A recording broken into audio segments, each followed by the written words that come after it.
سبيل الدموع سبيل مريح تنهدى يا صاحي كي تستريح. Rahim.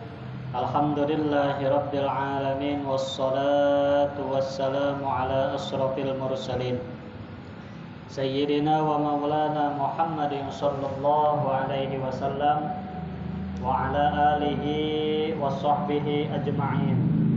Allahumma ftah alaina bi futuhil arifin hikmataka wansur alaina khazain rahmatika bi rahmatika ya arhamar rahimin.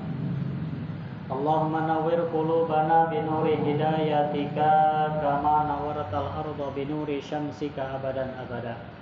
Allahumma anfa'na bima 'allamtana wa 'allimna ma yanfa'una wa zidna ilman bi rahmatika ya arhamar rahimin. Qalu subhanaka la ilma lana illa ma 'allamtana innaka antal alimul hakim. Rabbi shrah li sadri wa yassir li amri wahlul 'uqdatam min lisani yafqahu qawli. Rabbana innaka jami'un nasi liyaumin la raiba fihi innallaha la yakhliful mi'ad. Rabbana iftah bainana wa baina qaumina bil haqqi wa anta khairul fatihin walhamdulillahi rabbil alamin. Qala al-mu'allifu fi hadzal kitab rahimahullahu ta'ala wa nafa'ana bi 'ulumihi amin. Bismillahirrahmanirrahim.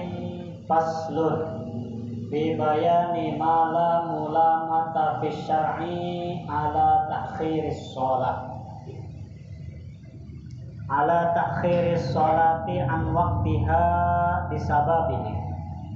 A'zarus sholati isnani al-awwalu an-nawmu wassaniyu an-nisyan ila akhirih. Shadaqallahul adzim. Para jamaah kaum muslimin rahimakumullah, pertama dan yang paling utama, marilah kita sama-sama panjatkan puja kali puji kehadirat Allah Rabbul Izzati, Zat yang telah melimpahkan rahmah dan berbagai aneka ragam nikmatnya kepada kita semua, terutama nikmat iman wal Islam serta nikmat sehat panjang umur. Sehingga alhamdulillah dengan nikmat tersebut kita dapat melaksanakan kewajiban kita, yaitu sholat maghrib berjamaah serta sholat sunnah, dan dilanjutkan dengan kegiatan fardu kita, wajib kita, yaitu thalibul ilmi. Mudah-mudahan amaliyah-amaliyah kita, baik yang fardu maupun yang sunnah, senantiasa diterima oleh Allah Subhanahu wa ta'ala. Mudah-mudahan tidaklah kita keluar dari tempat ini melainkan Allah hapuskan dosa-dosa kita. Amin ya rabbal alamin. Salawat ma'asalam yang makrunan bita'adim, semoga senantiasa Allah curah limpahkan kepada baginda Rasulullah Muhammad sallallahu alaihi wasallam, kepada keluarganya, kepada sahabatnya, termasuk kita semua sebagai umatnya yang senantiasa istiqomah, berusaha dan berupaya menjalankan atas segala syariat-syariatnya. Para bapak hadirin kaum muslimin rahimakumullah, pada pertemuan ini kita akan menjelaskan yaitu tentang sabab-sabab a'dzarus shalah, udurnya kita melaksanakan sholat. Apa yang dimaksud di sini? Nah, dijelaskan oleh Imam Nawawi dalam kitabnya Faslun. Dalam satu pasal ini dijelaskan fi bayani ma mulamata minasyar'i ala takhiri shalah an waqtiha bisababihi.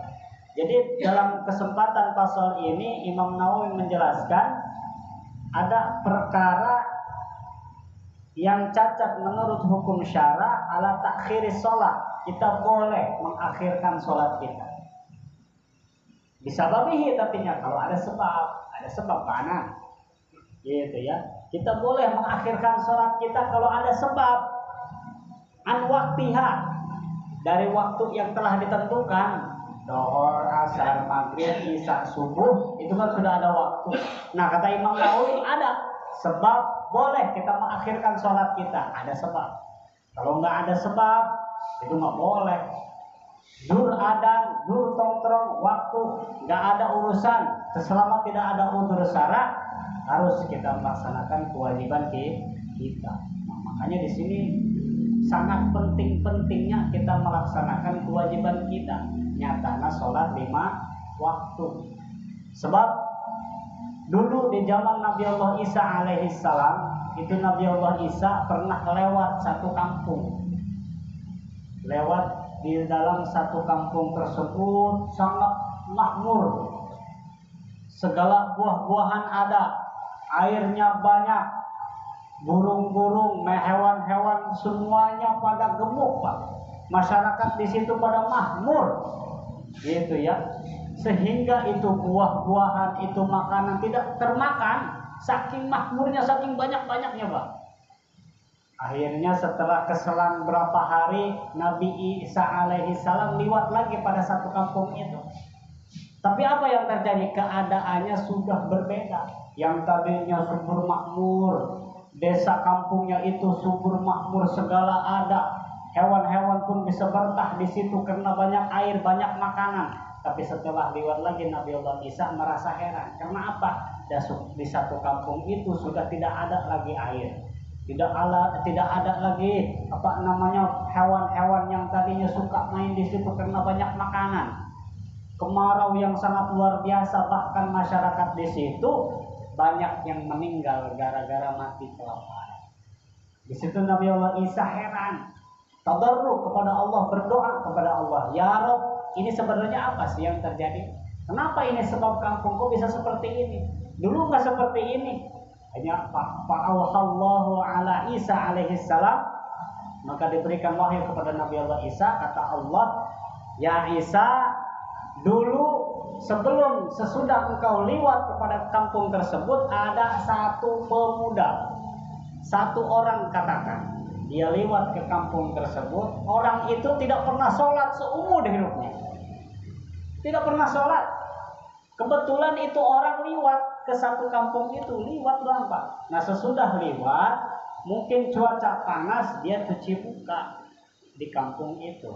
Sesudah cuci muka, tetesan air yang ada netes dari mukanya itu nempel, jatuh ke kampung tersebut, sehingga mengakibatkan balai yang sangat luar biasa. Akhirnya di situ Nabi Allah Isa alaihissalam berdoa, ya Allah, raksalah diriku dan umat-umatku daripada saya mengerjakan sholat 5 waktu. Gitu ya, itu baru baru tetesan, Pak. Apalagi ada di sekitar kita nih berkeliaran pada seserian dah, gitu ya, ngerasa bangga, wah terakhir tenan naon teh sholat ini, aduh mau apa urusan yang sama gua, gitu, gua lo kan gitunya. Kadang-kadang kalau udah diomongin tuh kayak gitu, padahal itu suatu kerugian. Bahkan lebih tegasnya lagi di dalam kitab Mukasafatul Qulub, di zaman Nabi Allah Musa alaihissalam, itu ada satu orang fasik, Pak. Satu orang fasik di sini, fasik itu umum. Nah, yang dijelaskan dalam kesempatan ini, nggak suka sholat. Di dalam satu kampung itu ada orang satu nggak suka sholat. Akhirnya semua nih masyarakat nih pada geram, karena ingat ancaman Allah akan memberikan siksaan kepada satu kampung kalau satu kampung itu tidak ada yang beriman. Akhirnya rempunglah berdoa tadarruk itu satu kampung sebelum diketahui oleh Nabi Allah Musa alaihissalam, berdoa. Nah, makanya kita juga gitu tuh, jangan nyawan. Kalau kita nggak sanggup, gitu ya, fa ilam yastati fa bilisani. Kalau kita sanggup dengan lisan kita, omongin nama kita. Pak, yang halus tapi jangan nantangin berantem, gitu ya. Sebab apa? Urusan dohiriyah dan rohaniyah itu beda, Pak. Gitu ya. Karena ada yang disebut dengan zaman sekarang privasi apa tuh. Atau gua mau sholat juga nggak usah bilang ke lu kan gitu tuh. Kalau kita kalau bicara terlalu kasar. Nah, makanya ada metode yang lemah lembut terlebih dahulu. Gua perhatiin lu nggak suka. Kalau ada lu nggak suka mau sholat, lu suka sholat apa enggak gitu tuh. Awal-awalnya, sehingga setelah fa'ilam yastati fa bilisani. Kalau kita tidak sanggup dengan lisan kita, fa biqalbi, dengan hati kita. Artinya apa? Berdoa supaya cepat-cepat itu orang dapat hidayah. Karena yang punya hidayah itu Allah. Tugas kita hanya hanya memberitahu, memerintahkan kepada orang tersebut. Karena kerugiannya Pak, Masya Allah. Di dalam satu keterangan kan dijelaskan kalau ada satu orang aja, jangankan sholat 5 waktu sehari semalam meninggalkan, satu waktu 40 sengsuhunan ke timur, 40 ke barat, 40 ke utara, 40 ke selatan, semuanya ke bagian balai Pak. Gara-gara satu orang, apalagi sampai satu RT gitu ya. Masya Allah. Makanya jangan dulu nyalahin harga beras naik, harga minyak naik, jangan dulu nyalahin ke atas. Coba introspeksi, muhasabah diri, dibawa kesalahan kita gitu ya. Nah inilah, jadi kembali, kalau tidak ada sebab untuk mengakhirkan sholat, boleh kita mengakhirkan. Mana sebab di sini? Dijelaskan kata Imam Nawawi, yang pertama a'darus sholati isnani. Udurnya kita boleh mengakhirkan sholat kita itu cuma 2 Pak. Cuma 2, nggak banyak. Mana yang pertama? Yang pertama yaitu an-naum. Itu kita sebab tidur. Nah, kalau kita itu tidur nih ya, ini panjang nih surahannya nih. Cuman saya balik lagi keterangan yang tadi, takhirus sholat dijelaskan di sini, ai al-asya'ul lati turfa'u dzunubas shalah bi takhiriha an waqtiha.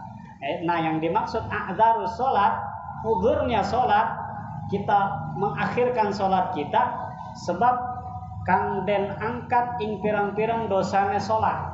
Jadi ketika kita melaksanakan sholat, diakhirkan sholat kita, itu diangkat dosa-dosa kita, kita nggak dapat dosa Pak. Yang pertama tuh sebab tidur. Kalau misalkan tidak ada sebab yang 2 ini, kita sengaja mengakhirkan sholat, maaf, 1000 maaf, ini kata ulama, kita sholat ongkoh tapi kena dosa ya Pak. Bener ya Pak? Contoh, sholat asar 3:30 umpamanya ada, waduh tanggung pegawaian gitu, numpuk sini gitu ya. Sholat jam berapa? 5:30 Pak. Jadi anak kecil udah sholawat. Nah, waktu asar tanya ini, awas, itu sampai ada keterangan kan kita Allah sholli fardhu asri Allahu akbar 5:30. Sholat tapi kita dapat dosa. Naudzubillahi min dzalik. Makanya kalau urusan dunia udah tinggalin dulu aja. Nggak sampai 10 menit Pak sholat asar mah. Apalagi nggak pakai tumakninah panggang tarawih Pak. Sering baik gitu ya. Nah, jangan sampai diakhirkan. Karena yang lebih pedas itu di dalam Tadhkiratul Qutubi, kalau kita mengakhir-akhirkan sholat kita, itu sama ditariknya keberkahan daripada umur kita. Umur kita itu ditarik ke keberkahan. Nggak ada keberkahan daripada umur kita. Sia-sia. Tuh kayak tadi tuh. Kita ibadah ongkoh, sholat ongkoh, tapi kita tetap dapat dosa. Kenapa? Tadi kita mengakhirkan akhir sholat kita. Gitu ya. Nah makanya diajar disiplin. Bahasa Bukhari mah disiplin ya. Jangan berat sebelah, giliran urusan dunia pandai panggil. Jangan dewan, jangan presiden, dipanggil lurah begitu muka. Masyarakat RT 27 umpamanya, nanti besok di desa kumpul semua jam 8 karena mau ada pembagian sembako. Jam berapa coba kumpul? Jam 7 kene. Bener kan deh Pak? Bener. Jam 7. Tapi jajal, Pak Allahu Akbar jam 12. Mau ngopi kene coba. Ada yang tanggung sama kerjaannya. Nawas. Itu sebagai kiasan kita. Belajar disiplin daripada ibadah-ibadah kita. Supaya kualitas ibadah kita bisa diterima di sisi Allah Subhanahu wa taala. Gitu ya. Nah, itu kan kalau misalkan mengkaji secara tasawuf nih Pak. Maaf, secara tasawuf itu lurah, itu atasan kita, siapapun itu tidak bisa menolong kita pada alam barzah. Tidak bisa. Gitu ya. Yang hanya bisa menolong kita nanti di alam barzah, di alam kubur, yaitu hanya sholat kita, Pak. Hanya sholat kita. Yang bisa menemani di alam barzah nanti sampai di padang mahsyar, sholat kita. Kalau kita sekarang bersandar umpamanya di alam dunia, kita bersandar kepada salah satu orang yang belum tentu itu orang bisa menolong kita waktu di alam barzah, sia-sia. Sia-sia. Contoh kayak tadi lah, jangan jauh-jauh gitu ya. Kita ngebela-belaan atasan kita, umpamanya dalam kesempatan ini saya beri contoh lurah. Nanti di di alam barzakh kita minta tolong ke lurah, boro-boro tuh bisa lurah yang ditolongan kurang. Gitu ya.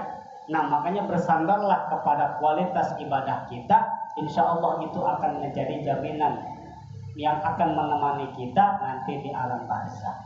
Gitu ya. Nah, inilah kembali tadi yang pertama an-naum, tidur. Nah, secara singkatnya saya jelaskan terlebih dahulu, panjang surahannya, umpamanya ini Pak Anan tidur.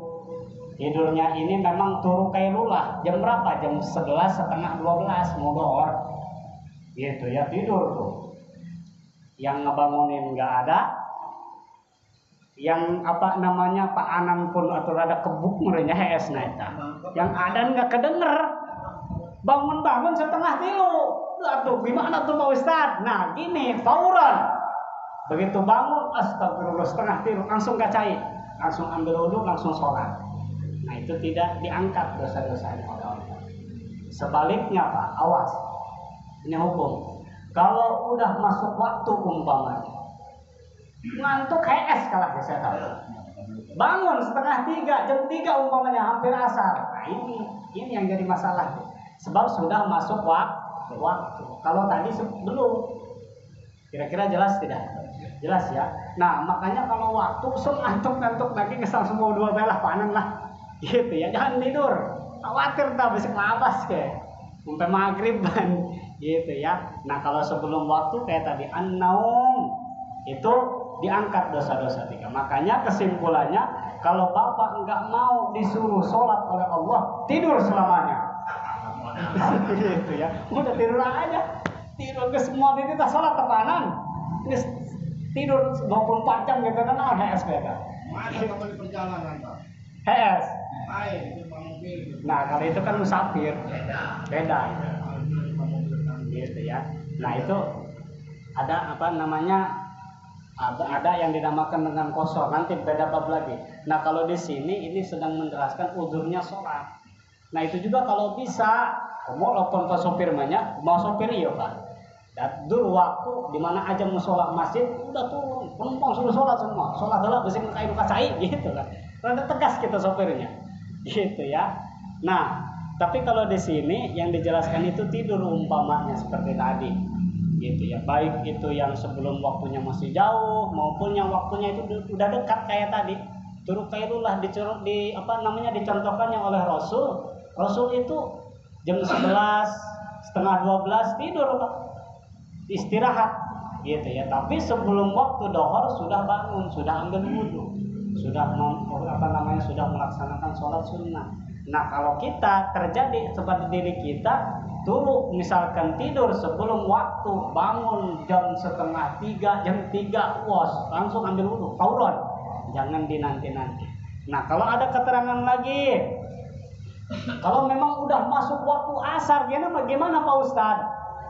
Di sini dipertanyakannya ini, apa saya harus melaksanakan langsung sholat asar? Apa sholat dohor terlebih dahulu? Nah, kata Imam Nawawi di sini umpamanya, Bapak tadi tidurnya jam 11, setengah 12, bangun jam 4, udah asar tuh, dohor lewat berarti. Nah, di sini kata Imam Nawawi, dahulukan yang terlebih dahulu waktunya. Berarti sholat dohor. Jangan dikosor itu mau pangan. Kesalahan orang ya yang dikosor pan 2 rakaat jadi 4 rakaat. Oh, gak amat ya teman ya. Gitu ya. Harus sholat dohor terlebih dahulu, baru sholat asar. Nah, di sini pun ada keringanannya. Tadi panjang surahannya Pak.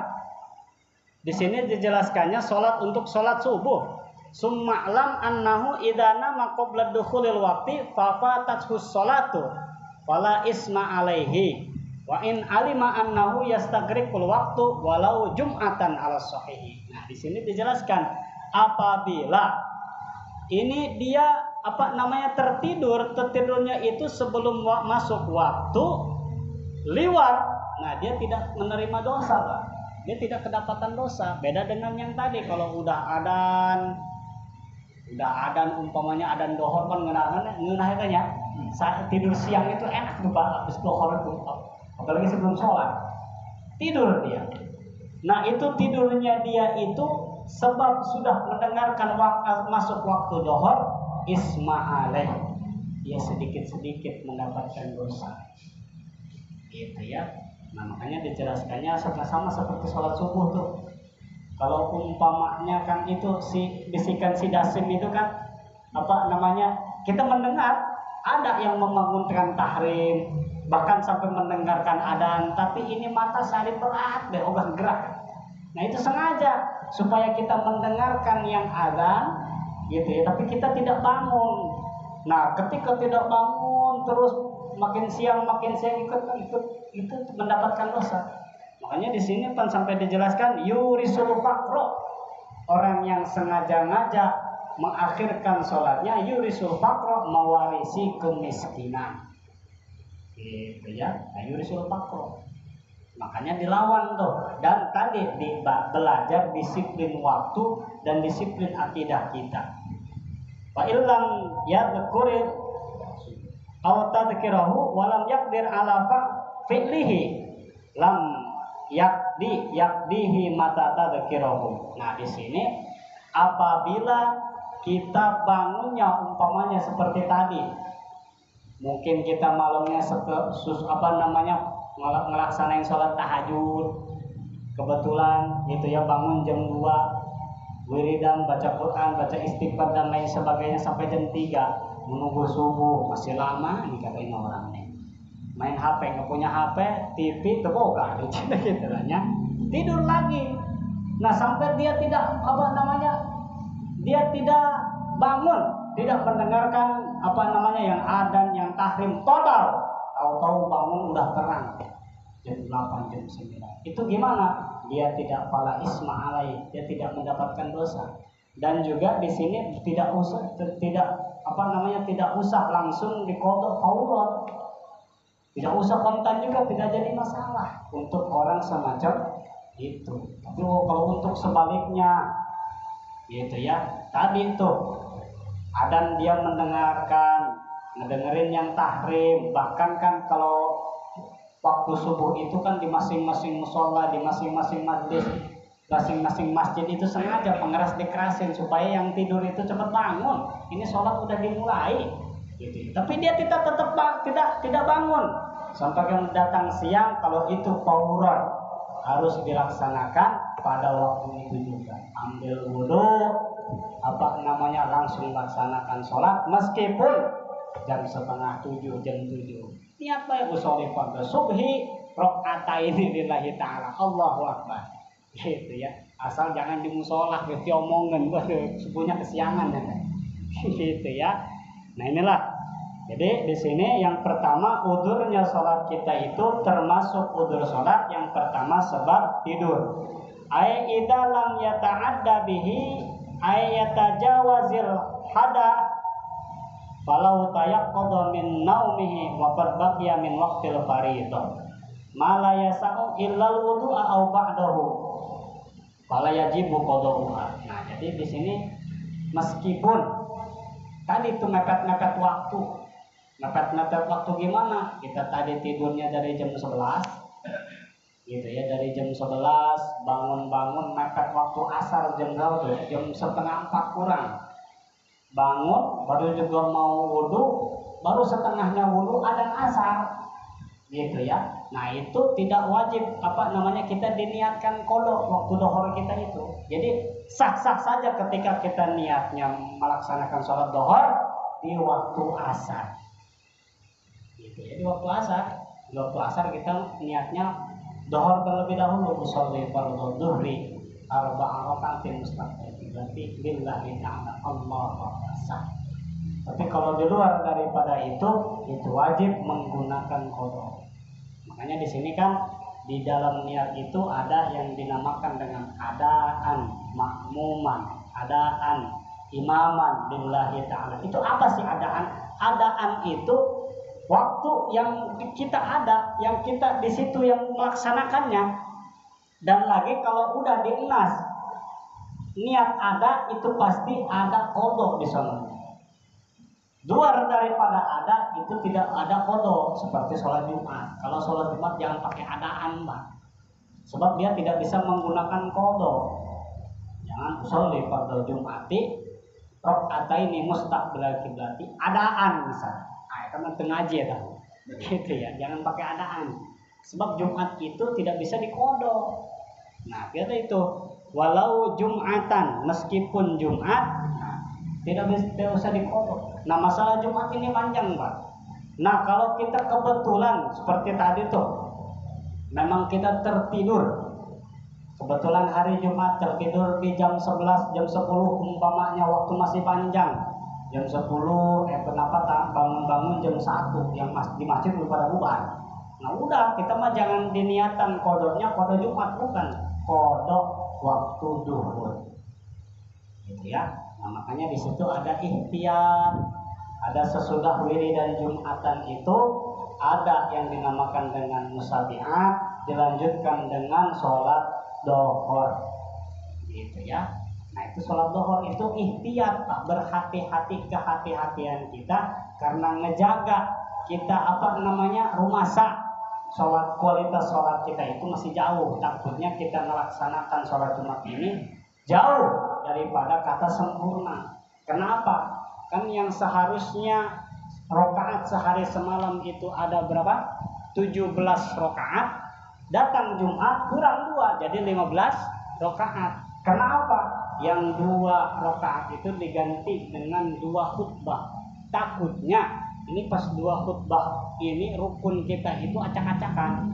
Nah, makanya diikhtiarkan diganti dengan sholat duhur. Gitu ya. Itu keihtiyatan, kehati-hatian ulama-ulama kita menyampaikan kepada kita sehingga kualitas sholat kita itu terjaga, gitu ya. Inilah kembali. Jadi yang pertama tadi udurnya sholat kita itu yang pertama sebab tidur. Tanbihun, satu tanbih di sini ditambahkan oleh Imam Nawawi kasratun naum, bahwa memperbanyak tidur mimma yurisul faqra, itu setengah daripada kita bisa mewarisi kefakiran. Sebagian kebanyakan tidur tuh. Nah, makanya tadi kalau nggak mau diperintah sholat oleh Allah, oleh hukum agama, udah tidur aja. Tapi di sini diancamnya oleh Imam Nawawi kebanyakan tidur itu bisa menyebabkan kefakiran. Lil gina wa ziyadatahu liman huwa faqirun. Karena kata hadis la yarudul qadra illa bid-du'a wa la yazidu fil umri illa al-bir. Tidak ada yang menolak qada seseorang terkecuali dengan doa. Nah, makanya berdoa. Qada itu ada terbagi 2. Ada qada mubarram, ada qada muallaq. Qada mubarram itu yaitu qada yang bisa dirubah oleh kita sendiri, illa bid-du'a, dengan doa kita. Kalau qada muallaq itu yakin tidak bisa dirubah. Seperti apa? Ajal kita. Gitu ya. Itu sudah ada di azali. Semua rezeki kita kita itu sudah ada dari qada Allah. Nah, kalau qada mubram itu bisa dirubah.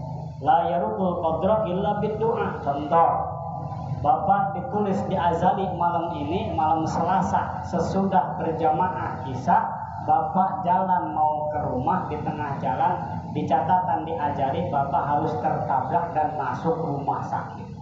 Diajari. Tapi ketika Bapak sebelumnya itu kebetulan ikut pengajian dan Bapak berdoa dengan sang ustaz, kata ustaz, Allahumma inna na'udzubika min jahdil bala. Ya Allah, lindungilah kami, raksalah kami dari seluruh macam balai. Akhirnya doa itu diijabah. Nah, yang tadinya harusnya masuk rumah sakit cuman keserempet, Pak. Itu pun sama Gojek deh, nges ngantuk deh. Gitu ya. Lupa maaf, Pak, cuman kegresek doang. Nah, harusnya itu tadi tertabrak masuk rumah sakit karena barokah Bapak tadi berdoa, dijabah oleh Allah doanya, cuman keserempet doang. Udah dicawat lagi. Bangsa, tengah dulu lagi, udah jangan. Itu kodok dari Allah. Gitu ya. Itu qada dari Allah. Nah, makanya di sini dianjurkan kita sering-seringlah gemar-gemarlah untuk berdoa, terutama di dalam ba'da sholatil maktubah, sesudah sholat 5 waktu. Apapun itu, urusan dunia, urusan akhirat, cinta, jangan langsung barbar bae panan. Gitu ya. Aduh, Bos Ustaz. Kenapa? Allahumma anta samaya laikal ngacir kan itu kan ya. Gitu ya. Nah, berdoa kalau kita tidak diajak oleh imam, kita aja sendiri. Aduh Pak Ustadz, saya emang nggak bisa doa Arab. Doa kita aja. Asal nggak pedas-pedas deh. Gitu ya. Isin kadang-kadang. Gitu ya. Kebetulan doanya minta duit. Ya Allah, duit ya Allah bisa. Jangan pedas, ulang pedas-pedas sebesar kadang bersebelahan. Waduh. Kampungan duit berarti sih yang maya. Gitu ya. La yarudul qadra illa bid du'a wa la yazidu fil umri illa bir. Tidak ada yang bisa memanjangkan umur kita illal bir, terkecuali kelakuan kita yang baik. Mana salah satunya? Silaturahmi. Silaturahmi itu termasuk Pak kelakuan yang baik yang bisa memanjangkan kepada umur kita. Di dalam kitab Ta'lim dijelaskan, ini ada satu orang tua sudah kena penyakit stadium 4 bahasa sekarang ya. Udah hampir umurnya itu udah setengah 6, hampir maghrib, hampir diampihan sama Allah. Gitu ya, udah sakit luar biasa, datang ke satu tabib, kebetulan tabib ini kiai. Wahai tabib, ini penyakit apa sih? Kok saya udah nggak kuat ini sepertinya. Hanya diperiksa oleh tabib, kata tabib, oh ini mah Pak, Bapak ingin sembuh, ingin. Nah, mulai dari saat ini, soalnya ini kata dokter, kata orang yang sakit itu, kata dokter, ini umur saya ini nggak sampai 14 hari, cuma 7 hari doang ini. Kena penyakit yang semakin parah. Akhirnya itu kata si tabib, kata si kiai, nggak dikasih obat, cuma dikasih resep, Bapak dari sekarang sampai minggu depan, jangan berhenti-berhenti silaturahmi. Yang tadinya Bapak belum pernah ngedatangin tuh rumah saudara Bapak, besok datangin. Pengen silaturahmi, pengen minta diampuni dosa-dosa takut ada. Gitu ya, akhirnya dilaksanakan tuh. Hari pertama ke tetangga saudaranya yang dekat. Hari kedua ya rada jauh. Terus sampai 7 hari. Hari ke-7 datang lagi ke tabib. Tabibnya itu, kiainya itu diberi hidayah, diberi wahyu oleh malaikat, di pengundang-undang malaikat. Kata malaikat, wahai hamba Allah, sampaikan kepada si fulan bahwa umurnya itu sudah ditambahkan oleh Allah sebanyak 80 tahun. Ditambah Pak, gara-gara silaturahmi.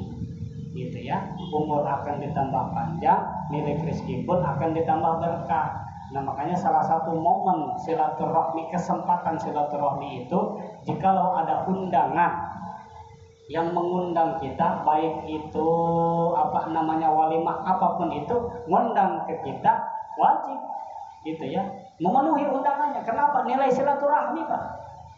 Sebab itu di situ ada nilai kebaikan, hasanah disebutnya ya. Man sanna sunnatan hasanatan, melakukan hal-hal yang baik, maka di dalam hal-hal yang baik itu akan menimbulkan hasil yang positif. Tadi salah satunya untuk memanjangkan umur.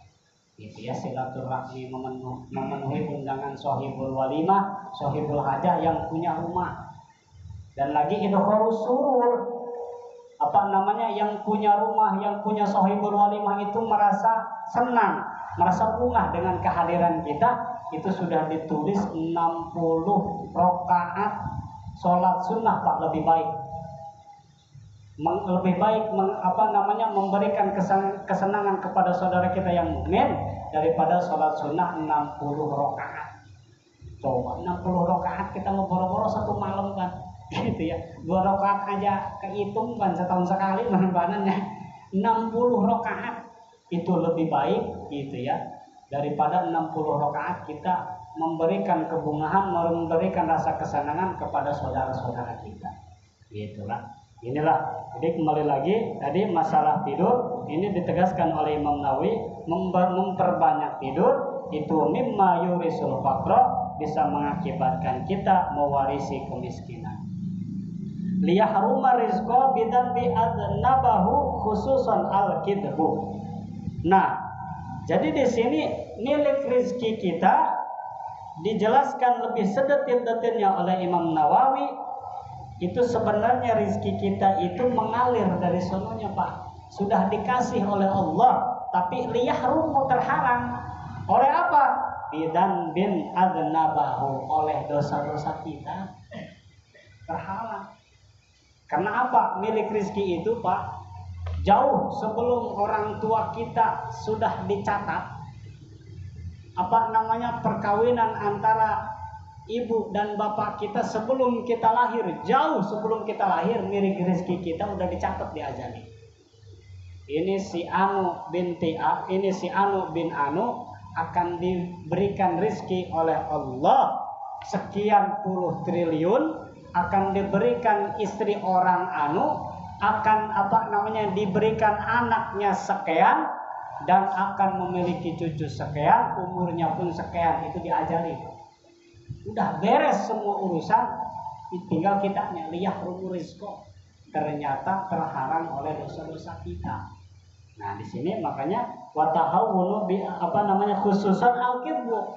Yang paling utama, yang paling khusus dijelaskan dosa-dosa di sini al-kidbu, berbohong ya ternyata. Gitu ya. Berbohong itu salah satu dosa yang dapat mengakibatkan syaratnya rezeki datang ke kita. Beki bohong, terus beki bohong itu bisa mengakibatkan syarat milik kita, Pak. Karena salah satu perkataan orang-orang munafik kan, tidak haddasa kadzdzaba. Orang munafik itu ketika bohong, ketika ngomong itu pasti bohong. Gitu ya. Pasti bohong. Nah, makanya hindari itu dari sifat-sifat semacam itu. Mana lagi wa kasratun naum tujibul faqra wa kadzalika naumu uryana. Dijelaskan lagi di sini an-naumu uryanan, sebab-sebab bisa mengakibatkan milik rizki kita terpadat, tidak langsung datang ke kita. An-naumu uryanan, tidur dalam keadaan seteranjang, telanjang bulat. Tidur keadaan telanjang bulat itu nggak boleh. Aduh, Pak Ustadz, buku hareudang. Nggak pakai kaos tak kumaha bae. Ulah seteranjang bulat ku kabeh dibuka. Gitu ya. An-naumu uryanan. Idza lam yastatir bi syai'in. Tatkala oranana gawe tutup-tutup, ya si uang kalawan sawiji-wiji tidak menggunakan apapun, Pak. Gitu ya. Segerah-gerahnya atau sekurang-kurang mau kaos cangklek katana naon lah. Gitu ya, daripada enggak sama sekali. Gitu ya. An-naumu uryanan. Karena dicontohkan ya oleh Imam Ghazali, sebelum tidur itu masuk ke tempat tidur kita itu kalau bisa sebelum tidur kita itu disunahkan berwudu. Gitu ya. Kalau bisa kan sesudah mengerjakan sholat isya, sebelum tidur baca Quran. Sudah baca Quran kan kita masih punya wudu tuh tidur. Gitu ya. Ada lagi opsi yang lain. Sesudah sholat isya di sini, sesudah sholat sunnah isya, sholat witir. Nah, kalau udah sholat witir, itu Pak ditegaskannya nama ulama, kalau udah sholat witir, kalau udah sholat witir, kalau bisa jangan ngomongin soal dunia, langsung tidur. Langsung tidur. Sebab apa? Khawatir ganjaran witir nggak nyampe ke kita. Kalau kita udah sholat witir, tapi habis sholat witir itu keluar atau ngomongin batur, ngomongin dunia, nah, itu nanti nggak jadi sholat witirnya. Ini kan sholat witir kita nih kalau selain bulan puasa ini memang nggak kehitung lah sama kita. Tapi khawatirnya nih pas bulan puasa kan kita udah sholat witir tuh, bukannya tadarus, bukannya apa, ngomongin batur di luar musola. Gitu ya, awas nggak jadi ganjaran sholat witir kita. Gitu ya. Nah, inilah. Jadi sebelum tidur berwudu dulu supaya apa? Ketika kita memang ditakdirkan oleh Allah meninggal pada waktu malam itu, kita meninggal dalam keadaan mati syahid. Gitu ya. Meninggal dalam keadaan mati syahid kalau orang yang sebelum tidurnya berwudu. Nah, ini di sini dijelaskan, awas kata Imam Nawawi, jangan sekali-kali tidur dalam keadaan seteranjang. Wal uklu junuban, makan makanan dalam keadaan dia mempunyai hadas janabah. Apa hadas janabah? Hadas besar, Pak. Ya sudah sudah bercengkrama suami istri, sudah ngalap suka-suka suami istri, malah kayak dahar kawarteg ke Padang. Ya Allah, bukannya mandi dulu, awas. Itu akan menjadi saksi, Pak. Si nasi yang kita makan itu nanti akan menjadi saksi di di mizan. Waktu ditimbang amal kita, itu sesuap nasi kita itu akan menjadi saksi. Gusti, saya tidak ridho. Dulu saya dimakan oleh si Fulan bin Fulan, dia itu belum mandi hadas janabah. Gusti pemajikan kalah ke warteg. Gitu ya. Nah, mandi dulu. Gitu ya, mandi dulu. Ini pembahasan supaya kuat sih. Atau lain dahar eta mah. Kuat, mandi dulu. Gitu ya, junuban, awas. Karena sesudah punya hadas janabah itu kan ya, sekurang-kurangnya di dalam kitab Fathul Mu'in dikurangin lagi oleh Imam Fikih, Pak. Khawatir ini pasangan suami istri ini, Pak, takut masih merasa dingin. Nggak apa-apa katanya, ba'duhum ba'du, setengahnya dulu. Mana kepalanya? Kepalanya dulu, bari ini atau nggak apa-apa orang jenazah. Nah, makanya itu bisa ketemu keterangan itu kalau kita ngaji. Keterangan setengah dulu nggak apa-apa, Pak, diniatan kepalanya dulu. Nanti tapi wajib siangnya itu diteruskan setengahnya. Udah huluna dia takut. Gitu ya. Awas, itu tips dari fikih. Tapi kalau bisa atau mandi lah. Gitu, mandi langsung maes pengenahan. Gitu. Nah, gitu ya. Awas, wa tahawunu bi isqatil maidah. Yang seterusnya yaitu wa tahawunu, ngagagampang kalawan pirang-pirang buang di sini maidah, suguhan. Jadi kita punya makanan nih, yang sekira-kira masih bisa dimakan sama kita. Kalau kita udah kenyang, umpamanya udah kenyang, kasih ke yang ke yang lebih membutuhkan, jangan dibuang. Ini nasi masih banyak, kotok temoga, naon temog pijen bae, awas. Itu bisa mewarisi kemiskinan. Itu sering banyak kelakuan orang menurut kamu. Gitu ya, awas tuh dari tempat makanan kita jangan dibuang. Kalaupun kita sudah kenyang, umpamanya kita baru juga makan satu, umpamanya bolu baru segigit, itu udah kenyang, dibuang. Buat nanti disimpan lagi. Terkecuali memang kalau sekira-kira kita rasa saat itu kue itu udah nggak bisa dimakan, silakan. Tapi kalau masih segar, awas, ngebuang suguhan yang ada di tempat makan kita, itu bisa mewarisi kemiskinan. Wa harqul qasril basal wa qasris saur, membakar kulit bawang merah dan kulit bawang putih. Gitu ya, jangan tuh membakar kulit-kulitnya tuh. Kalau misalkan kita udah ngesekannya, kulit bawang merah, bawang putih, itu jangan langsung dibakar, buang ke tempat sampah. Gitu, jangan langsung dibakar. Sebab itu bisa mewarisi kemiskinan. Mana lagi? Wa kunasul bait lailan. Nah, itu kalau baheula ya. Menyapu di waktu malam itu sama, bisa mewarisi kemiskinan. Makanya kurang tua dulu banyak tenang kalau banyak. Awas, jangan suka nyapu di waktu malam kayak nggak ada waktu lagi aja siang. Gitu. Udah jangan. Nah, adapun kalau untuk darurat, kalau untuk sedarurat-daruratnya, umpamanya kita kotor, habis ada acara, jangan di debu yang sampah yang ada di itu pada disapuin di waktu malam itu, jangan sampai diketenahkan, dikepinggirin dulu. Nanti kalau udah pagi baru dibuang.